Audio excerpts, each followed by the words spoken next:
China was never Singapore at scale. Commentary. For 30 years, one of the most comforting stories told in boardrooms, Davos panels, and foreign policy salons was about China. Beijing had simply copied the best model, Lee Kuan Yew's Singapore, then scaled it up. China, the story went, was Singapore with 1.4 billion people. Disciplined, meritocratic, technocratic, allergic to ideology, and obsessed with long-term growth. Domestic savings were very high, corruption was supposedly under control, and the Chinese Communist Party had transformed itself into a giant, rational civil service. Investors loved the narrative because it made China's ascent feel inevitable and, crucially, safe. If China were just Singapore on a larger scale, then betting on it would be the smartest move of the century. That story is now collapsing before our eyes. Foreign capital is fleeing, the population is shrinking, the property sector has imploded, supply chains are relocating, local governments are drowning in hidden debt, and the private sector has gone on the defensive.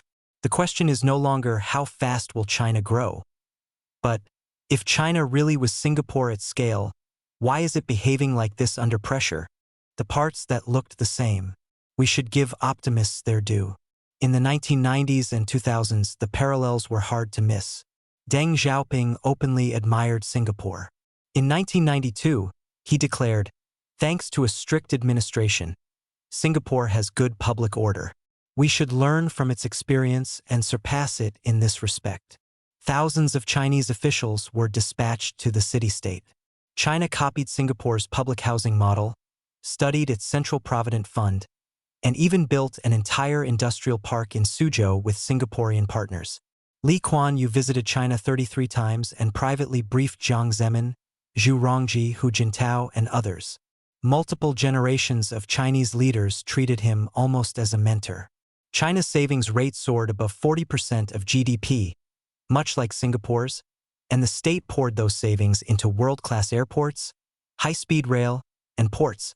Zhu Rongji and Wen Jiabao were technocrats, engineers and economists who balanced budgets, helped China join the World Trade Organization, and worked to tame inflation. For 2 decades, the growth machine hummed, and the Singapore model looked great. The parts that were always different. However, the problem was structural. Singapore is rule-bound. China is CCP-bound. In Singapore, contracts are enforced by courts, regulations are predictable years in advance, and even the ruling People's Action Party operates within a legal framework it cannot casually rewrite. In China, the CCP sits above the law. Courts, regulators, and local officials ultimately answer to political directives, not statutes. When ideology shifts, rules can and do change overnight. Singapore earns obedience through legitimacy and trust. Under the CCP, China enforces obedience through authority and fear. That difference is most obvious in the savings story many people got wrong. Singapore's high savings rate reflects confidence. Citizens trust that their CPF pensions will be there, that healthcare is subsidized, and that property rights are ironclad. China's even higher savings rate reflects the opposite. Families save desperately because healthcare can bankrupt them, pensions are inadequate, education is ruinously expensive, and 70-year land leases can be revoked with little warning. Capital controls and financial repression trap the money inside the country. China's savings are a symptom of insecurity, not prosperity. In good times, fear-driven savings fuel investment booms. In bad times, they freeze consumption, exactly what has happened since 2022. Also, the growth miracle was never funded only, or even mainly, by those famous domestic savings. From 1990 to 2010, China was the world's largest recipient of foreign direct investment, attracting a cumulative $2.2 trillion. Foreign direct investment routinely covered 10 to 15% of total fixed investment in the boom years and brought technology, management know-how, and global market access. Singapore never needed anything like that volume of foreign capital because it was a small, open trading hub. China's model was different. Authoritarian direction, forced domestic savings, and massive foreign capital and export markets.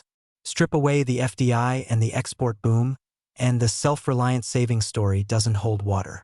Finally, Singapore benefited from globalization without ever becoming existentially dependent on it. China became the single most important node in the global supply chain system.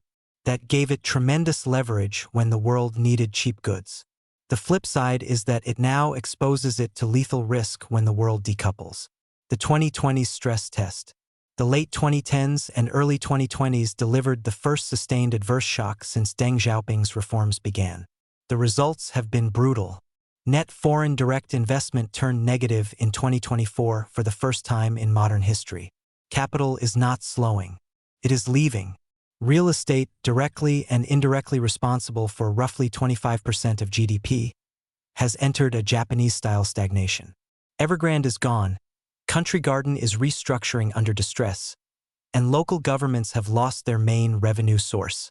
Total debt almost certainly exceeds 300% of GDP once hidden local government and shadow bank liabilities are included. The fertility rate has fallen to around 1.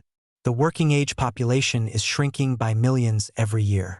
Supply chains are relocating to Vietnam, India, Mexico, and Eastern Europe faster than Beijing can build industrial parks to replace them. Singapore has faced demographic aging and global shocks before. It responded with transparent policy, immigration adjustments, and relentless openness to capital. China responds with data security raids, exit bans, ideological campaigns, and ever tighter CCP control. Capital flees as much and as fast as it can. The end of the inevitability narrative. For decades, the world assumed China's trajectory was linear. More growth leads to more stability, which in turn leads to more global power. The new reality is fragility that breeds uncertainty, which in turn yields a reactive, often self-damaging policy. Reform now carries political risk. Easing up on the private sector could be portrayed as ideological backsliding. Doubling down risks killing the semi-golden goose. Local governments are functionally insolvent yet politically untouchable. Entrepreneurs who once raced ahead now lie low or emigrate. Global de-risking is structural. Export controls on semiconductors, investment screening in Washington and Brussels, and a growing consensus that China's governance model is not hyper-competent but brittle. I have discussed in a previous article China's trade talks with the United States and how to read them. The deeper lesson. Systems built on fear can rise faster than systems built on trust. Fear mobilizes resources, suppresses dissent, and allows breakneck construction. But when the external environment turns hostile, trust builds resilience while fear leads to paralysis. Singapore's real genius was never authoritarianism. It was creating predictability, the rule of law, and alignment between state and society within an authoritarian framework. China achieved speed and scale, but never predictability, both by riding a once-in-history wave of foreign capital and export demand that is now receding. The features that once looked like strengths, massive mobilized savings, total CCP control, and dependence on the property sector as a growth engine have turned into liabilities. Once seen clearly, China's current troubles are not surprising. They were inevitable. One more thing. There are other kinds of policy beyond economic policy. It does seem that, in recent decades, Singapore has increasingly aligned itself geopolitically with the CCP. This is another kind of systemic risk Singapore is now facing, as globalization bifurcates and it becomes harder and harder to step on two boats at once. As the old Chinese idiom goes,